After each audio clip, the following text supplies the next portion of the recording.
Okay, so in here, I have 3 different medicines, okay? One of them is charcoal. Where does charcoal come from? Wood. Wood, burned wood, okay? Burned wood. So if you're up in the mountains and you get poisoned, eat as much of this as you can. I thought it was the beach. You can do it at the beach too, wherever you get poisoned. And you can eat as much as you can, it absorbs all the poison in your stomach, and then you throw up. Oh, I'm sorry you didn't have shoes on. And it helps get rid of all the poison out of your stomach. They still use it nowadays. That's how I know that it ruins your toilet paper for a week. I get it. This one is sulfur. Sulfur is also known as brimstone, and it comes from around volcanoes. Did you guys see some sulfur when you... Maybe, maybe not. He didn't care about sulfur. Did you see any yellow rocks like this around the lava beds? You're his brother? Okay. If you crush this one up, it's a rock. If you crush it up, you can put it into wounds and it helps heal it. Or if you eat it, it makes you sweat. So you can sweat out a fever. And we got this one, which is potassium nitrate. This one. What does that look like? Salt. Salt? Don't Wanna taste, taste it? Don't taste it. Don't do it, Haley. They're warning you. Go ahead if you want. Comes from bird poop. It does for real too. And that's why we never take medicine from somebody off the side of the street you've never seen before. You don't know where it came from. There you go. And That's a good this, lesson. you can actually make it out of your own poop. It was so valuable they used to clean out outhouses just to make this. Are you kidding me? No. And you put all the poop in water, let it sit for about 3 months. Okay? After the 3 months, you filter off all the hard stuff and let the water dry, and you end up with this. And if you take it as medicine, it works as a diuretic, which means what? It makes you go pee. Wow. It's also anti-Viagra for the adults. And if you mix all that together, you end up with this black powdery stuff. You know what the miners call this black powder? Yeah, it's gunpowder. It's black powder, gunpowder. So let's put this down here.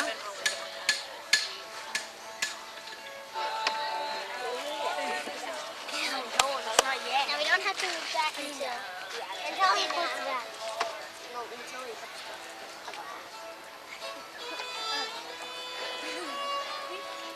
Are you guys familiar with nitroglycerin? Where if you shake it too much, it explodes? Luckily, this isn't it. This is regular glycerin. Do you like to blow bubbles? This is in that. Do you like candy? Yeah? This is in that. Do you like soap? And we all appreciate that. Right?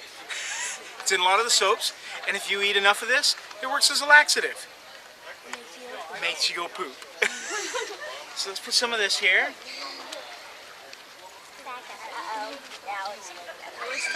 Back up. Okay. Back up.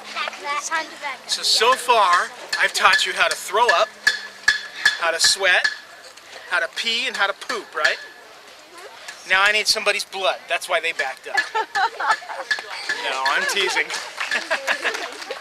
We'll use a little bit of this instead. It's called potassium permanganate. Used to kill foot funguses.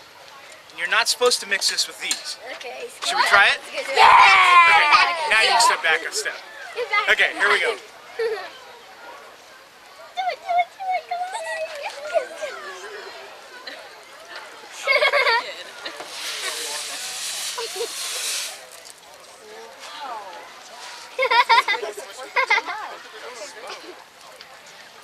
That's what you get when you mix too many medicines together. So always talk to your pharmacist. With the gun, if we were to take the gun and take the same powder and put it in there, which I'm not really doing, but if we put it in there, and then we take a ball, we put the ball in, okay, which I'm not doing, we put pressure on it.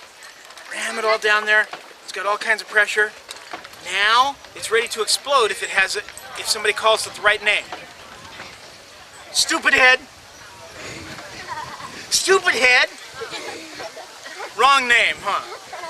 In chemistry, we need to have a fire. So what's a different way of making a fire? Rub 2 sticks together. Rub 2 sticks together. Okay, let's go hunting. Da da da da da. There's a bear! Let's get him! Where's my sticks? Here's some sticks. He's not gonna He just ate me, huh? The bear just ate me. Now we need a different way of starting a fire. What's a different way? Flint against flint. Flint. A flint is a rock. Okay? Now this, it's harder than steel, but it's not stronger. Because steel, if you bend it, it won't break, right? But if you bent this one, it would snap and break into pieces. But when you hit this against steel, it takes a little tiny bit of the metal off. Okay? So you get a little tiny bit of the metal, and it comes off. The carbon in the metal, it gets really hot when you do that. And you can see that. You know what those are called? Sparks. So let's try it. Let's look. Did you guys see the sparks? No. Okay?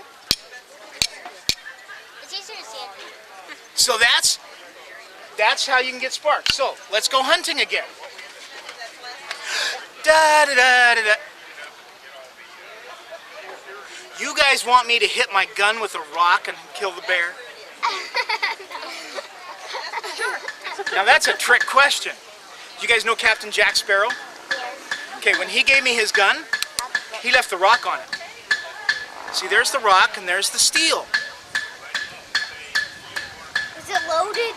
Nope, no. Remember? I was showing you it wasn't oh, you came later. Okay, no, it's not loaded. Otherwise, they'd get kind of mad at me. Your parents especially. Yeah, your parents would really get mad at me. Okay, so, but what I can do is I can show you what would happen if I put some powder in here. It won't make it go off because there's nothing inside. Okay? But it'll make it like. But let's put a little powder in here. That's on the pan. Okay? So put the powder on the pan. Gunpowder. And we'll close this. Now sometimes it works, sometimes it doesn't. Shall we see if it works this time? Ready? Now I'm going to try to adjust this just a little bit. And I don't know if it'll work, but it's not going to hurt because we're not getting anything happening anyway, right? So I'll line this up. And now, see here, that little line? That's where you have to use a screwdriver, right? What if I don't have a screwdriver? I'm not the knife. Yeah, they used whatever they could get. So here we are. We'll use a knife. I'm tightening it down so the rock doesn't fall out. Let's just see if we can get it to work this time. Ready? Oh, I saw a spark. That was a good thing. Okay. This time it'll work, I think. Ready? Okay, I'm getting spark, but it's not getting into the powder. Gunpowder fall out. Sorry, guys. We tried and tried. Maybe I'll have to, I know I've got another flint here. But obviously we have to do something a little different, huh? Yeah, it's not working. So, let's look at this. What's the difference between these two guns? Less metal. What? Because that have two stuff that lasers come out, and that has one. This one has two lasers and this one only has one? Okay. Yeah, you can see two different things. One is a barrel, but this one actually, you pull it out and you push the stuff in. Okay? And these are so old, there's no lasers on them at all. Okay? What else is a difference? There's no rock. Yeah, no rock on this one. Okay? So they have to do something a little different. They use a cap. Okay? What's that? Is this reward? That's a little contact explosive inside the cap. You guys ever played with caps at home? Like cap guns? Yeah. Okay, this is the same thing. Okay? So let's put it on here and see what happens with this. Okay, ready to close your ears? Here we go. There we go.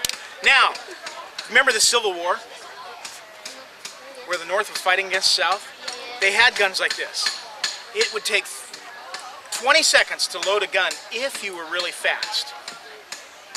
Okay? So, let's pretend I just did the shot and now I'm reloading again, okay?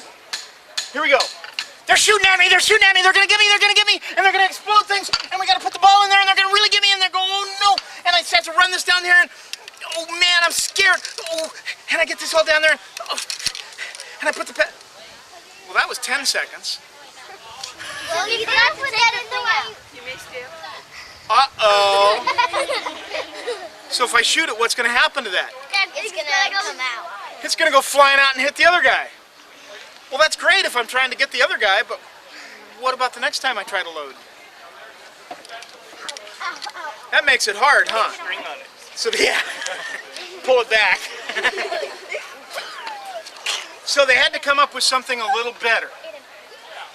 They made a tube, and inside the tube was a little bit of a cap, and then they put some powder, and they put the ball on top of that. You know what they called it? Bullet. It's a bullet. So all those things are in there. Okay? So that's how the guns work. Well, then don't put it in there. Okay. I won't.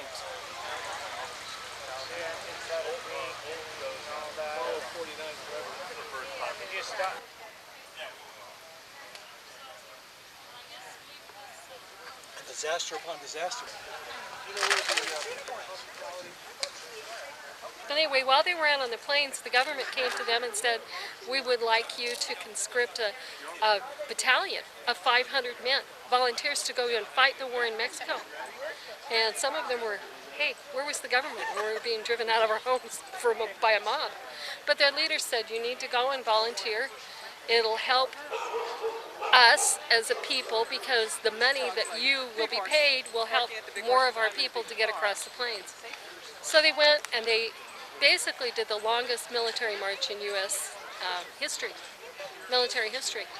Marching from where they were on the plains, Fort Leavenworth, all the way down through New Mexico, through Tucson, and into San Diego, where they built the wagon road into California on quarter rations. Yeah, by the time they got there, they were living on quarter rations every day. Their shoes were non-existent, and they had, their clothes were in such tatters they could barely cover themselves. But they had not had to fight one military battle, which Brigham Young had promised them if they kept the 10 Commandments and obeyed their leaders, they wouldn't have to. And they didn't, because by the time they got to San Diego, the war was over with Mexico. And this was all United States territory. So they stayed there since they were given a gold piece on discharge, had no shoes, no clothes, and they taught the Californios how to fire bricks. The Californios at that time were just building everything out of just adobe, which is a great thing in the summer, but when it starts to rain, adobe melts. So they taught them how to build kilns and how to fire the brick. And they built wells that 3 of them are still being used today in San Diego.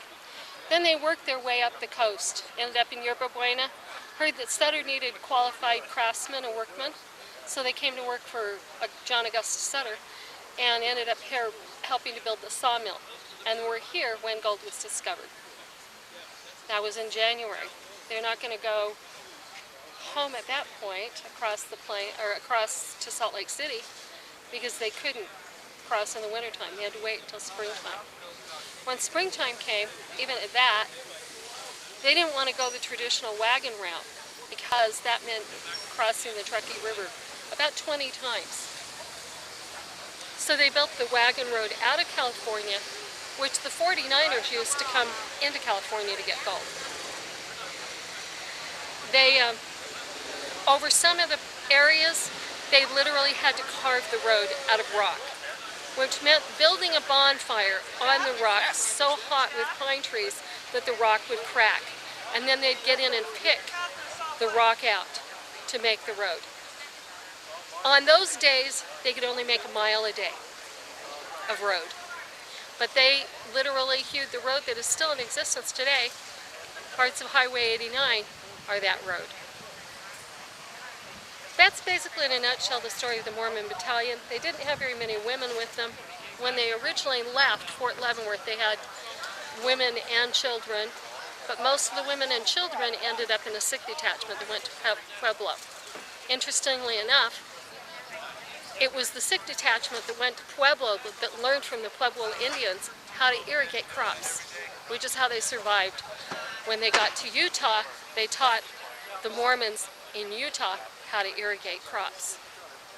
Utah had a reputation for being such poor soil that Jim Bridger wagered $1,000 for the first bushel of corn that would be grown in the Salt Lake Valley. He never paid up on it, but it became a very fertile land. Other firsts of the Mormon Battalion: they planted the first wheat. They built the first grist mill to grind that wheat. They opened the first English language school in California and the first newspaper. That, in a nutshell, is the story of the Mormon Battalion. U.S. Army of the West. So that's why we're here in Coloma.